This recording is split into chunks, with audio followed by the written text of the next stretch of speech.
I need that shot, or my career is over. These were the thoughts racing through paparazzi photographer Ricky Marston's mind moments before he committed the act that would indeed end his career, but not in the way he expected. When Marston shoved past a royal guard to photograph royalty, he created his last headline. But the story wasn't about his photo. It was about what the guard did next, a response so unexpected it became an international sensation overnight. If you want to know more about this jaw-dropping moment, make sure to like and subscribe to stay updated with all the shocking details. Don't miss out. Hit that bell for notifications. Ricky Marston once stood atop the world of celebrity photography. His camera was his scepter, and the streets of London his kingdom. Editors would answer his calls at any hour, desperate for his latest capture. The Shot King, they called him, for his uncanny ability to be in exactly the right place at the right moment. His most famous image, a teary-eyed princess caught in a moment of raw emotion during a charity gala, sold for a staggering £175,000. That single photograph paid for his Chelsea flat, and for a while, Ricky believed the money would never stop flowing. But time is merciless, especially in industries built on novelty. 5 years later, Ricky stood outside velvet ropes that once parted at his name. His former status crumbled like a sandcastle against the tide of industry change. Magazine editors who previously competed for his attention now sent his calls to voicemail. His credit cards approached their limits, and the Chelsea flat had been remortgaged twice. The painful truth was written in his dwindling bank statements. Ricky Marston had fallen from his throne of acclaim to the edge of oblivion. The new generation moved differently. Younger photographers, hungry and tech-savvy, found angles he'd dismissed. At the Berkshire Charity Ball, Ricky watched helplessly as 20-something photographer Ellie Chen captured the exact shot he'd positioned himself for, leaving him with nothing but the back of a royal head. When her photo appeared on 3 magazine covers the following week, Ricky spent the evening with scotch, scrolling through images of his former glory. Sleep became a luxury. His dreams filled with missed opportunities, perfect shots slipping through his fingers. He'd wake gasping, reaching for a camera that wasn't there. The charming photographer who once sweet-talked his way past security now snapped at assistants and threatened junior photographers. His reputation transformed from respected professional to desperate has-been. The announcement came on a Tuesday, a rare joint appearance by 3 generations of royalty at the Commonwealth Service. For photographers, it was a solar eclipse. For Ricky, it represented survival. His landlord had served eviction papers. His equipment was outdated, but upgrades were impossible. This event was his last stand. Ricky transformed his apartment into a war room. Maps of Westminster Abbey covered his walls marked with vantage points and security positions. He called in favors from long-forgotten contacts. He spent his last cash bribing a security coordinator for details on the royal family's arrival. Each night, he visualized the perfect shot, the image that would resurrect his career. The service day arrived with unusual sunshine. Ricky arrived 3 hours early, watching barricades being erected. The press area filled with photographers jostling for position. As their numbers grew, Ricky's anxiety intensified. His original position wouldn't work. Too many heads, too many cameras capturing identical images. He needed something exclusive. His eyes found a gap between security barriers, technically outside the approved area, but offering an unobstructed view. When the royal motorcade appeared, something changed in Ricky's eyes. Desperation crystallized into determination. The crowd of photographers surged forward, creating his needed distraction. In that moment, the royal guard standing at attention wasn't a person to Ricky, merely an obstacle between a desperate man and redemption. As Ricky barreled toward his goal, what stood in his path wasn't merely a decorative uniform, but a guardian forged in conflict. Beneath the iconic bearskin cap and scarlet tunic of Sergeant Bramwell Carriage lay experiences that had transformed him into something far more formidable than ceremonial window dressing. The Grenadier Guard's eyes remained fixed forward, his posture unyielding. But behind that practiced stillness lay an awareness honed across battlefields where the consequences of inattention weren't embarrassment. They were measured in blood. 8 years in uniform had taken Bramwell from London's ceremonial squares to the dust-caked provinces of Afghanistan and the volatile streets of Iraq. His body carried the physical testament to service. A jagged scar from an ambush outside Kandahar traced across his shoulder, while his left knee bore the permanent reminder of an IED that had detonated near his patrol in Helmand Province. These injuries had forever altered his perception of what constituted a genuine threat. The bearskin-capped tourists photographed represented a battle honor earned at Waterloo, where the Grenadier Guards broke Napoleon's Imperial Guard. Every element of his uniform embodied history written in sacrifice. To stand in the red uniform required first meeting full combat infantry standards, with ceremonial duty coming only after proving combat readiness. The stillness tourists witnessed stemmed from tactical discipline that kept soldiers alive in combat zones. During a surveillance operation in Afghanistan, Bramwell had once remained motionless for 14 hours as enemy fighters moved within meters of his position. A single twitch would have meant death for him and his unit. That same control now kept his focus sharp despite the chaos of flashing cameras and jostling tourists. Through his peripheral vision, Bramwell noticed the photographer from earlier, the one with desperation etched into his features, working his way through the media scrum. The press pack operated with different rules than the respectful tourists. Bramwell recognized the familiar signs of someone about to make a poor decision. He'd seen this before. 2 years ago in Helmand, a young local man approached a checkpoint with identical agitated energy. Bramwell's instinct had prompted additional security measures that prevented a suicide bombing. The photographer displayed similar tells: darting eyes, increasing agitation, calculated scanning for security gaps. Bramwell assessed potential scenarios while maintaining his position. His training had prepared him for countless contingencies, though not specifically for a desperate photographer willing to violate protocol. The principles remained unchanged: assess, maintain position, respond proportionally if necessary. He thought briefly of Private Thomas Wilson, whom he'd carried for 2 miles after their patrol was ambushed. That day taught him that protocol meant honoring something larger than himself. While 23 fellow guardsmen currently served in combat zones, here he stood representing them all. The photographer, Marston according to his credentials, now positioned himself at the edge of the designated media area. As the royal motorcade approached, Bramwell noted Marston's subtle shift in posture, the coiling of muscles before action. Years of combat-honed instinct told him precisely what would happen next. Yet his duty demanded he maintain position unless a genuine security threat emerged. The motorcade's arrival triggered something primal in Marston, like a predator spotting wounded prey. What unfolds in those crucial heartbeats when a desperate photographer's ambition crashes against the immovable discipline of a combat veteran is a physical collision, a meeting of 2 entirely different worlds. Radio communications crackled with urgent alerts as the royal motorcade approached.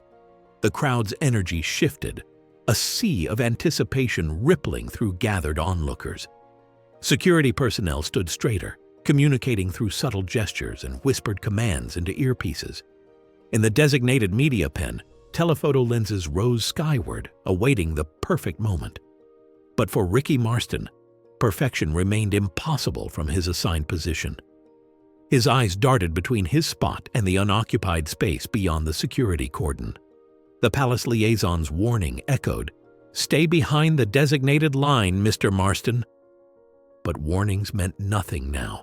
His career evaporated before his eyes. The perfect shot, his salvation, lay meters away, blocked only by a ceremonial guard. The lead vehicle rounded the corner. Camera shutters clicked rapidly like anxious heartbeats. Other photographers jostled for position but remained behind barriers. Marston's breathing quickened. His palms dampened against his camera. He spotted a narrow gap between 2 security personnel. Like a gambler eyeing the final card that could reclaim all losses, This opening represented his last desperate play, then motion, explosive and deliberate. Marston lunged forward, breaking through the security cordon with surprising force. His shoulder connected squarely with Bramwell's chest. The impact sent vibrations through both men. For a split second, Bramwell's perfect posture faltered as he absorbed the blow, his right foot shifting backward. Gasps erupted. Cameras fired rapidly, capturing what would become the day's unexpected headline. Security personnel pivoted, attention diverted from the approaching motorcade. Plainclothes officers moved toward the disturbance, hands reaching for radios. Time seemed to expand. Marston raised his camera, frantically firing off shots, breathing ragged with adrenaline. Bramwell, regaining composure, locked eyes with the photographer. That connection contained multitudes. Shock, meeting determination, desperation facing discipline. In Bramwell's gaze was neither anger nor panic, but something profound.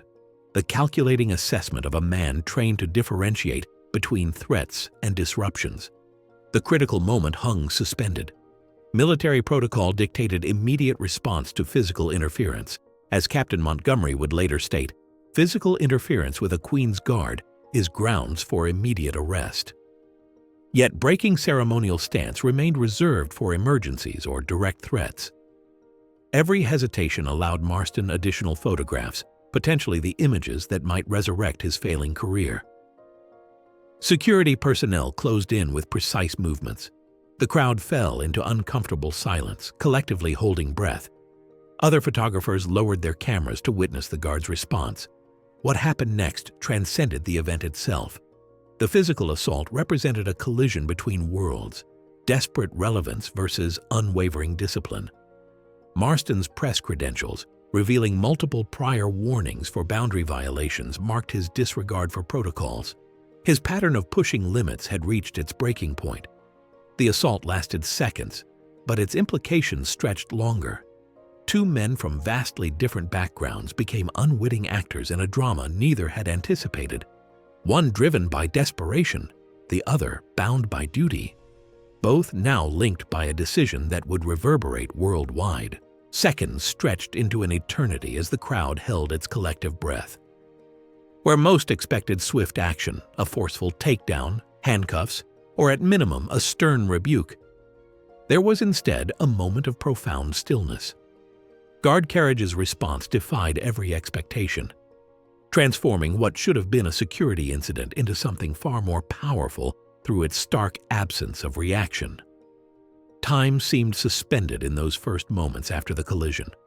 Security personnel had begun moving toward the disturbance, their training activating automatic responses. Nearby photographers swiveled their lenses, anticipating drama.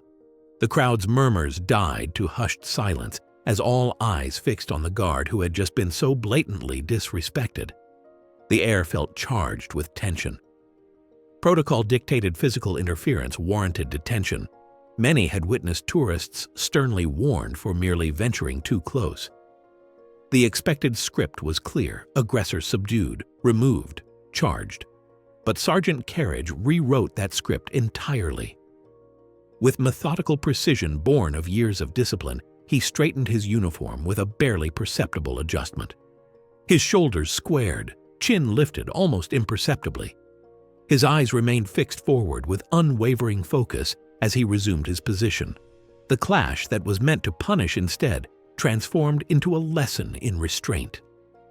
Marston stood frozen, camera still raised but forgotten.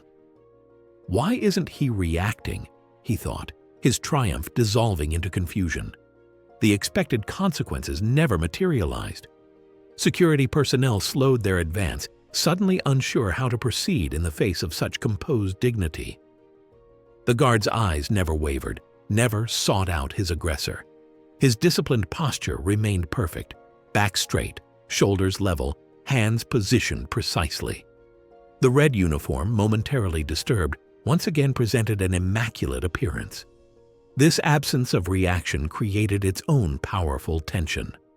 A woman in the crowd whispered to her companion, "I've never seen such control."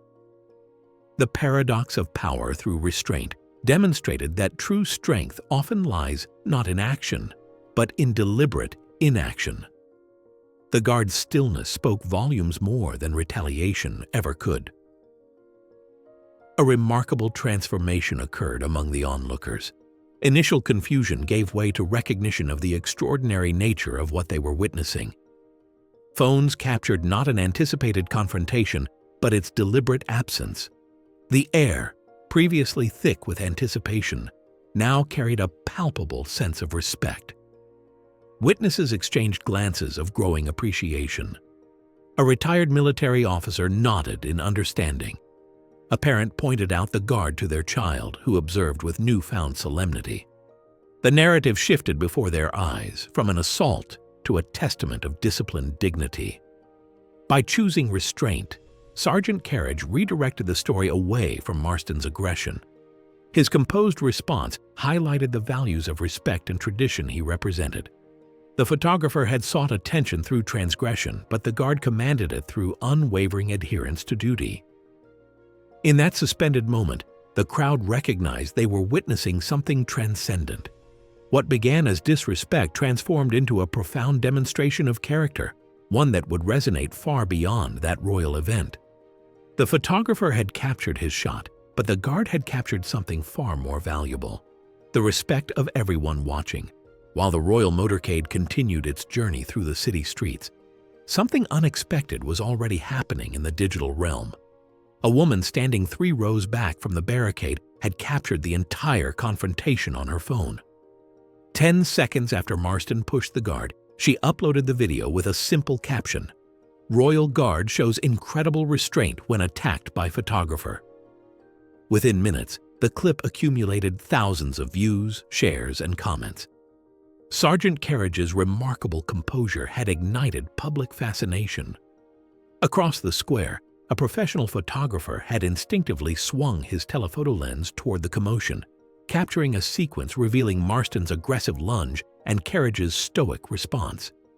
These images, alongside the civilian's video, spread like wildfire through the digital landscape, a single spark illuminating the dark corners of an often cynical media environment.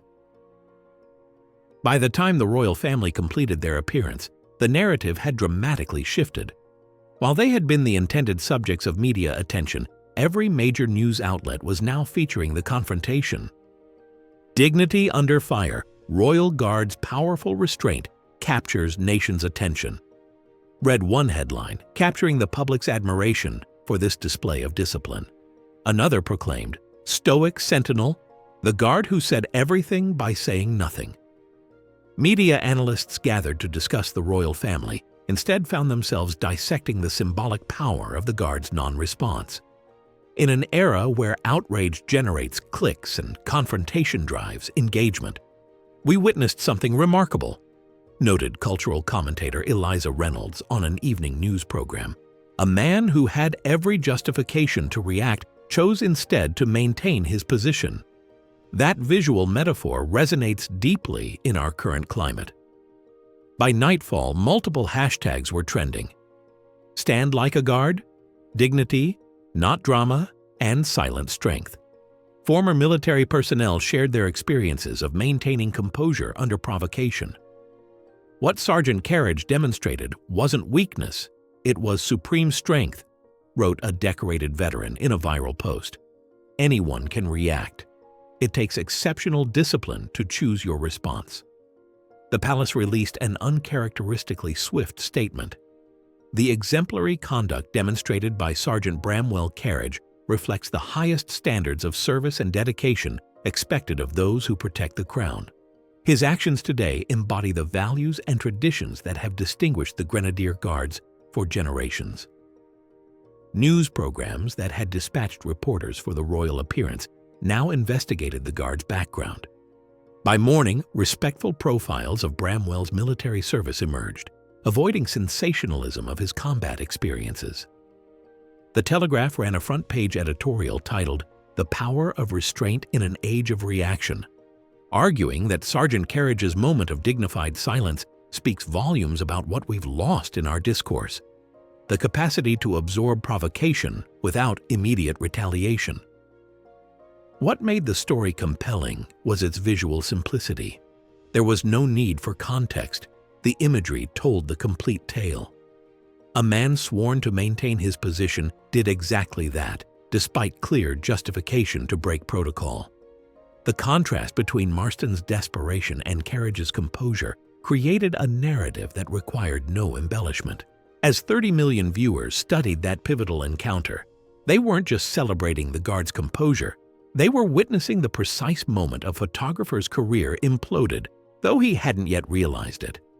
Within minutes of the viral video's explosion across social media, security personnel at the royal event moved with quiet efficiency. Two men in dark suits approached Ricky Marston from behind, tapping his shoulder and gesturing toward a side exit. The confused photographer protested as they confiscated his camera equipment and press badge, his voice rising until a third security officer joined them. "For physical interference with a royal guard, your credentials are permanently revoked," one official informed him, voice low but firm. The trio escorted Marston through service corridors, away from the clicking cameras of his former colleagues. By morning, Marston's name became public when veteran photojournalist Eleanor Chen identified him in a scathing industry forum post. "I've worked alongside Marston for 15 years. His behavior yesterday represents everything wrong with our profession." Her condemnation unleashed similar accounts from colleagues who had previously remained silent about his past misconduct. The professional collapse happened with stunning speed. The Guardian's photo desk canceled his upcoming assignment. The Sun's editor sent a terse email, "Your services are no longer required." His agent at Pinnacle Photography dropped him, citing irreparable damage to professional relationships. Former clients who once valued his work now found his calls worthy only of sympathetic secretaries or voicemail boxes. Those who answered delivered a clear message.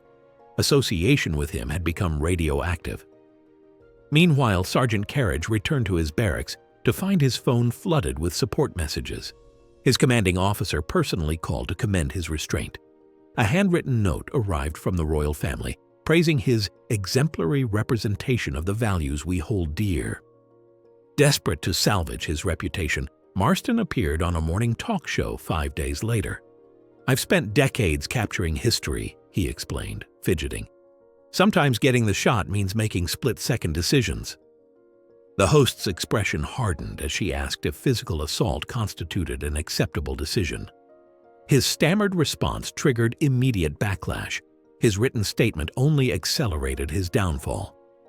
"While I regret the physical contact, the public's reaction demonstrates our societal confusion about journalistic determination versus entitlement." Media ethics professors and photography organizations swiftly disavowed his rationalization. The incident catalyzed industry-wide reflection. The National Press Photographers Association issued updated guidelines. Several major publications announced stricter consequences for credential violations. 3 weeks later, Marston's professional extinction was complete. Documents confirming his removal from the British Press Photographers Association went undelivered.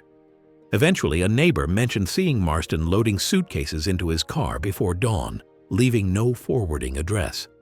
While Marston disappeared, Sergeant Carriage continued his duties with disciplined focus. When the palace announced his promotion to color sergeant 2 months later, the citation mentioned his unwavering commitment to duty under challenging circumstances. At the ceremony, he maintained his characteristic reserve, offering only a brief "Thank you, sir," upon receiving his new insignia. In that moment on a London street, two paths diverged. One led to obscurity, the other to distinction. Not through dramatic action, but through its deliberate absence. What Sergeant Carriage demonstrated transcends military protocol. It reveals an increasingly rare form of strength that speaks volumes without uttering a word.